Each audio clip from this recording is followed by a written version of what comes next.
آلة حفر النفق البحري إسبانيا المغرب جاهزة، وفي التفاصيل مشاكل تقنية صادفت الدراسات الجيولوجية، خاصة طبيعة الصخور والتربة، والتي تحتاج لآلة خاصة للحفر. تفوق الآلة التي حفرت نفق البحر المانيش الرابط بين فرنسا وإنجلترا، لكن البشرى زفت جامعة زيورخ بالتعاون مع شركة هيرينيك نيشيت، والتي أكدت في دراسة أجرتها أنه من الممكن بناء آلة قادرة على اجتياز هذه المنطقة الصعبة. وقالت الدراسة التي وردت في تقرير نشرته جامعة زيورخ إن النفق البحري الذي سيربط المغرب بإسبانيا سيصل عمقه إلى 475 متر على أقصى تقدير، فيما سيبلغ طول النفق 38 كيلومتر، منها 27 تحت الماء وقرابة 11 كيلومتر في اليابسة، من البحر إلى طريفة على الجانب الإسباني، ومن البحر إلى كاسابلاتا في طنجة بالمغرب.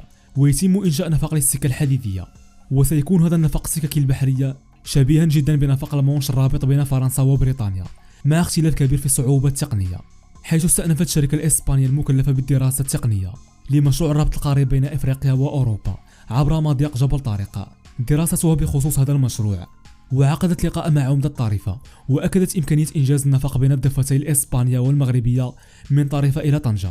وتم الاتفاق على التفاصيل التقنية والمالية والتشريعية لهذا المشروع الضخم.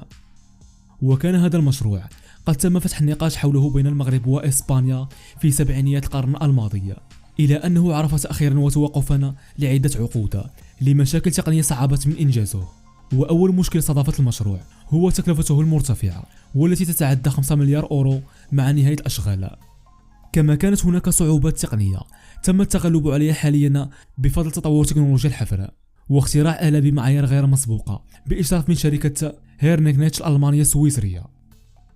نشكركم على حسن المتابعة.